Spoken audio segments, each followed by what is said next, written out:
అందరికీ జై శ్రీరామ్. ప్రస్తుతం మనం ఒరిస్సా పర్యటనలో 3వ రోజులో ఉన్నాము. అయితే నిన్న వైజాగ్ నుంచి ఉదయం బయలుదేరి సుమారుగా సాయంత్రం 7 ఆ ప్రాంతంలో జగన్నాథుని దివ్యధామమైనటువంటి పూరి క్షేత్రానికి రావడం జరిగింది. ఈ పూరి క్షేత్రంలో సుమారుగా ఒక 20,000 మంది తెలుగు కుటుంబాలు మత్స్యకార వృత్తిని చేసుకుంటూ ఇక్కడ జీవిస్తున్నాయి. ఈ ప్రాంతాన్ని పెంటకోట అనే ప్రాంతంగా పిలుస్తారు. సో ఈ ప్రాంతంలో మనకు తెలిసినటువంటి మిత్రుల గృహంలో మాకు వసతి ఏర్పాటు చేయడం జరిగింది. అయితే ఈ రోజు ప్రధానంగా మనకు ఉదయం ఒక సమావేశం, అలాగే సాయంత్రం ఒక సమావేశం ఉంది.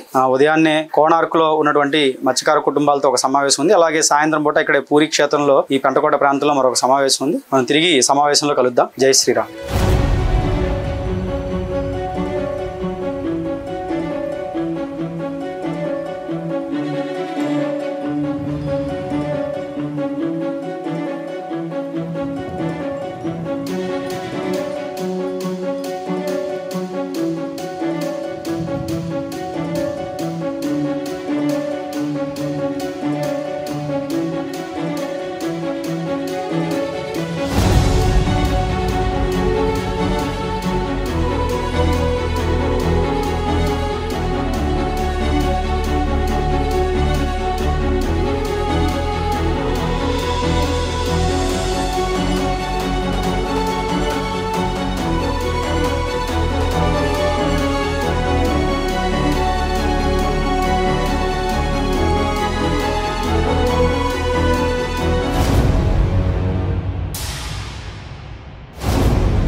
ఎన్ఆర్సీ గొడవల గురించి మీ అందరికీ తెలుసు. మామూలుగా ఇప్పటికి ఏ గొడవ జరిగినా కూడా రాయేసాడంటే మన తలకాయ పగిలిద్ది, మనం రాయేసే సగం దూరం కూడా వెళ్తాం. సో హిందూ యువకులు కెరీర్ డెవలప్మెంట్ మీద పెట్టినటువంటి దృష్టి శరీర నిర్మాణం మీద పెట్టట్లేదు, వ్యక్తిత్వ వికాసం మీద పెట్టట్లేదు. అయితే వాడు గొర్రె అవుతున్నాడు, లేదంటే పంది అవుతున్నాడు.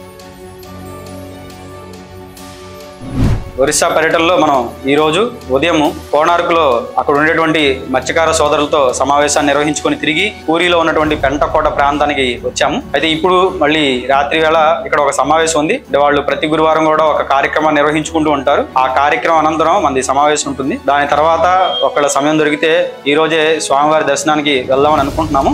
ఈ 3వ రోజు కార్యక్రమాలు ఈ కార్యక్రమంతో ముగిస్తాయి. మళ్ళీ రేపు తిరిగి మనకి ఒరిస్సా పర్యటన మొదలవుతుంది. మనం ఏ గ్రంథాలు వాటి సారము మన మూలము తెలుసుకుంటే మనం ఎప్పటికీ పతనం అవ్వండి. కానీ చాలా మంది ఏం చేస్తున్నారంటే మన ధర్మంలో ఏముందో తెలుసుకోలేక వేరే వాళ్ళు ఏదో చిన్న చిన్న ప్రలోభాలతో చెప్పడం వల్ల హిందూ ధర్మం నుంచి, అంటే తల్లి లాంటి ధర్మం నుంచి దూరం వెళ్ళిపోతున్నారు. అయితే ఆ సంస్థ సభ్యుడు ఒక వీడియోలో ఏం చెప్పాడంటే, తల్లి కాళ్ళకు మొక్కేవాడిని చంప పగల కొట్టాలంట. తల్లి తండ్రిని ఎవరైతే ప్రేమిస్తారో వాళ్ళు నాకు ద్వేషం అని చెప్పేసి వాళ్ళ గ్రంథం చెప్తుంది. తల్లిదండ్రుల్ని ద్వేషించే వాళ్ళే నాకు ప్రియుడు అని చెప్తున్నాడు ఆ గ్రంథంలో. మన వాళ్ళు ఏంటంటే తెలియక, అంటే మన గ్రంథాల్లో ఏముందో తెలియక, అవతల మతాలకు సంబంధించినటువంటి వాళ్ళ పుస్తకాల్లో ఏముందో తెలియక అన్ని మతాలు ఒకటే, అన్ని గ్రంథాలు ఒకటే అని ఒక జనరల్ స్టేట్మెంట్ ఒకటి ఇచ్చేస్తుంటారు అందరూ.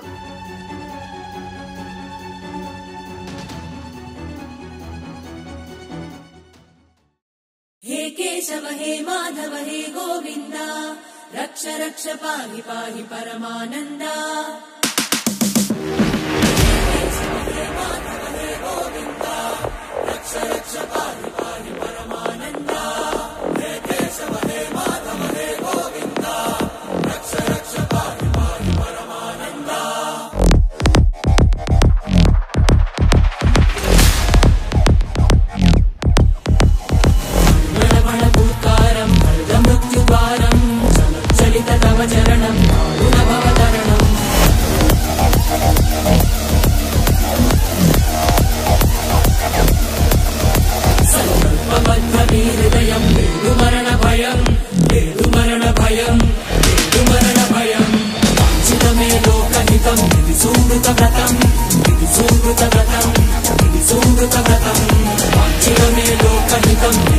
Loka hitam,